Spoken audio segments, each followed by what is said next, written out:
I want to talk to you about how one engages with members of your community in local Facebook community pages when you have a disagreement, and the double standard that always seems to exist. Okay, first things first. I live in a town that is rapidly turning purple, but has historically been very, very red. So there's a lot more. There are a lot more conservatives out here than one would imagine, and they are extraordinarily vocal. And for the longest time, I, as a blue liberal, was the minority. That is shifting.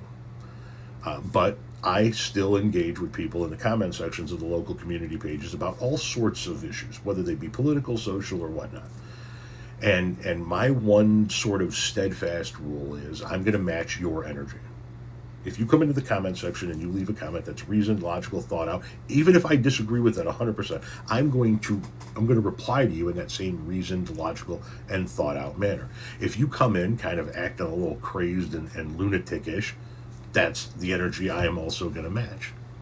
Let me show you what I'm talking about. In our local community page, there was this article about new homes going in, and there's this parcel of land, and along the road here are it's like Walgreens and a bank and an auto parts store and a car wash and a McDonald's and a pizza. There's all kinds of stuff along here. Sorry, along here, not over here. This is still empty. And this was going to be one of those sort of big box anchor places where you would put a Home Depot or a Lowe's or a Kohl's, and you'd have the smaller retail places out in front. And then there were homes behind it. Well, because the big box thing is really sort of dead right now, they're on the verge of maybe approving some homes to go in there.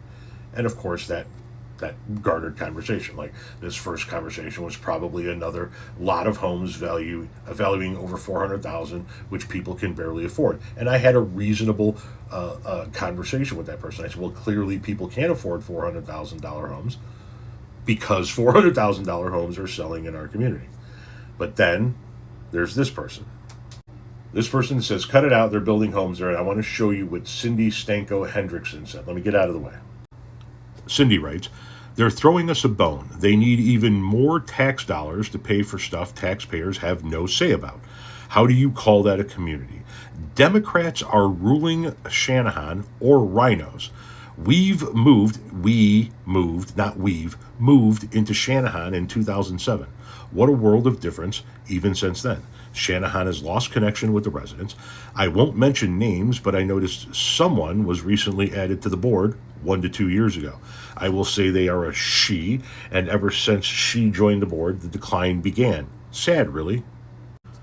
We used to love Shanahan, peaceful, rivers, nature, etc. We can't enjoy that much anymore because someone in Shanahan is industrializing our whole town. Once again, proving they care more about money than the community itself. Slowly starting to look elsewhere to move, possibly out of state. If another Democrat wins Illinois governor, it will be out of state for sure. So let's just pause right there before I show you the entirety of my response. Our village board is wholly dedicated to preserving the open land spaces and the natural aspect of our community. They're also wholly dedicated to making sure that these industrialized areas stay on either end of town where the industrialized areas are.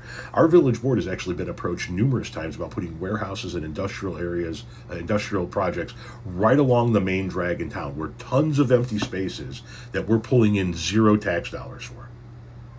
They could easily approve all of that stuff, but they chose not to. So this is a woman who doesn't even know what she's talking about, complaining about Democrats and Republicans. Our board is made up of a bunch of conservatives. 1 or 2 members are a little liberal, but they're conservatives. So I reply with this. So I reply with, Cindy, wow, where to start? First, as a taxpayer, you have a say in everything. Your say is your vote. Next, village board members don't run under a Democrat or Republican banner, but I can assure you that most of them are conservative. Next, let me ask how you cannot enjoy our outdoor areas. Everyone else seems to be able to. I do, so why can't you? Lastly, if you're threatening to move, if a Democrat wins governor again, start packing, boo. Don't let the door hit you where the good Lord split you. I didn't think that was that offensive. I mean, I calmly addressed her points. I calmly responded to all of her points and then ended with, if you want to move, then fucking move. Ain't nobody stopping you. And I get this response from a local: damn, dude, I try so hard to take what you say seriously because you bring a well thought out argument, which I agree with and disagree with. Why be such an arrogant contributor? Do better. Be better. I and many do value your views, even in disagreement. You, sir, do not reciprocate the respect. Do better, sir. You guys tell me, do you think I was disrespectful in that? Outside of the last comment, don't let the door hit you where the good Lord split you. I mean, outside of that, was that not a respectful reply? Addressing her issues, addressing her points, correcting what she has wrong? And yeah, I threw "don't let the door hit you where the good Lord split you" because for 21 years I've been hearing from people how folks like me need to leave town. I'm a transplant. I wasn't born and raised here. Hell, I heard it from an ignorant ass fucking school board member several years ago, right? This town would be better off if 95% of the transplants in this town took their asses back to where they came from. So I can hear that for 2 fucking decades, but I can't say one time, "don't let the door hit you where the good Lord split you," to somebody who says they want to move. Oh, by the way, somebody who said it again. Section 8, probably. That would be the final nail. And I said, then move, pack up and get out. And you can see, once again, do better. Me, do better than tell her to do the thing she's saying she wants to do. Make it make sense. Of course, they can't make it make sense. So why does this person not call out the other person for the stupid shit that they say? Why do they only tell me to do better in response? I don't know. It's a mystery. Do better? I am restraining myself when I talk to these fucking imbeciles in our town. Restraining myself. If I said what I really wanted to say to these folks, I'd probably be banned from the page. Because it is idiotic comment after idiotic comment after idiotic comment from people who have their heads so far up their own ass they could give themselves a rectal exam. Democrats are ruling Shanghai? How come you didn't call that bullshit out? You know goddamn good and well a vast majority of the people on the school board or on the village board, if not all of them save one, are conservatives. You know that. You and I have had conversations in the local pages. You see it. You know they're all Republicans. You know they're all conservatives.